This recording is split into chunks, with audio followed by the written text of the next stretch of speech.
नमस्कार, मेरा नाम नीतू शर्मा है। मैं as a yoga therapist in Morarji Desai national institute of Yoga में वर्किंग हूँ। आज हम कुछ सवालों का जवाब देंगे जो योग से संबंधित हैं।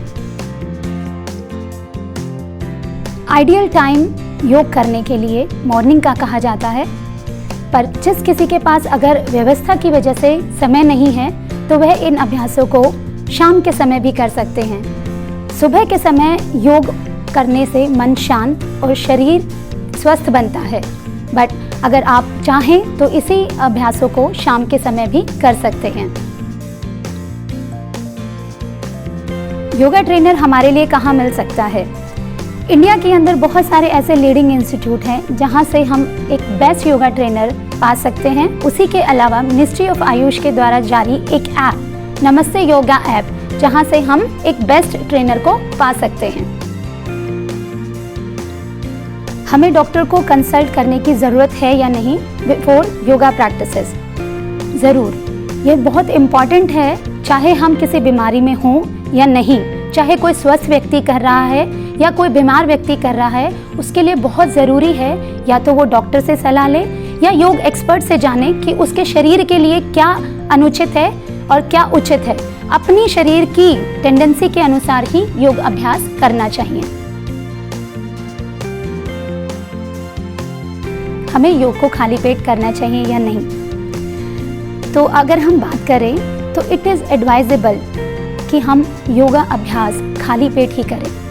पर अगर आपको कोई ऐसी बीमारी है जिसमें आप खाली पेट तक ज़्यादा देर नहीं रह सकते, तो आप अभ्यास से पहले कुछ थोड़ा बहुत हनी इन ल्यूकवार्म वाटर ले सकते हैं। या अगर आप अभ्यास शाम के समय कर रहे हैं तो अपने खाने और अभ्यास के बीच में कम से कम 2 से 3 घंटे का अंतराल दे सकते हैं। योग को जीवन में अपनाने के क्या क्या फायदे हैं? जैसे ही हम बता चुके हैं, योग जीवन का आधार है।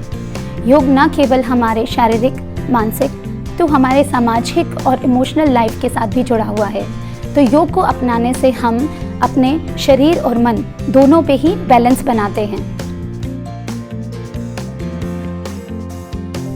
कुछ सवाल पूछे गए हैं कि योग वेट बढ़ाने में या वेट घटाने में मदद करता है। अगर हम बात करें तो योग एक बैलेंस स्टेट ऑफ लाइफ है, जिसमें हम कहें योग में कुछ प्रैक्टिसेस ऐसी होती हैं जो हमारे शरीर पर इस तरीके से वर्क करती हैं, वो हमारे डाइजेशन को इम्प्रूव करती हैं, मेटाबॉलिज्म को इम्प्रूव करती हैं। तो इनके साथ हमारा क्या होता है, न्यूट्रिएंट्स जो एब्जॉर्प्शन है वो बढ़ जाता है। तो जब हम ये कहें कि हमें वेट लॉस चाहिए या वेट गेन चाहिए, तो ये टोटली डिपेंड्स ऑन कि आप क्या चाहते हैं। योग एज अ एडजेक्टिव थेरेपी, सहायक चिकित्सा है, तो आप उसको अदर थेरेपीज़ के साथ इंक्लूड करके चाहें तो अपना वेट कम भी कर सकते हैं और बढ़ा भी सकते हैं। आज के समय में कुछ पेरेंट्स की ये रहती है जिज्ञासा कि उनकी बच्चों की हाइट बढ़ेगी या नहीं और योग उसमें हेल्पफुल होगा या नहीं। तो हम बात करें, योग वर्क करता है to improve the secretion of growth hormone. तो ग्रोथ हार्मोन का सिक्रीशन के साथ वो इम्प्रूवमेंट करेगा हाइट इंक्रीज करने में। But you have to do regular practice. कहा जाए कि एक दिन के अभ्यास से कभी भी ये बदलाव नहीं आता है। अगर बच्चों के अंदर हमें हाइट को बढ़ाना है तो रेगुलर प्रैक्टिस देनी पड़ेगी, एक रेगुलर सेशन करना पड़ेगा जो कि उनकी हाइट को बढ़ाने में मदद करेगा, उनके पोस्चर को इम्प्रूव करेगा। क्योंकि योगा में बहुत सारे ऐसे पोस्चर्स होते हैं जो अलाइनमेंट पे वर्क करते हैं और अलाइनमेंट के साथ साथ उनकी ग्रोथ में भी हेल्पफुल होता है। योग हमारे शरीर और मन में सामंजस्य बनाकर रखता है। तो आप सभी से निवेदन है, योग का अभ्यास करें और अपनी शरीर की क्षमता के अनुसार करें। योग को अपनाएं और स्वस्थ रहें। धन्यवाद।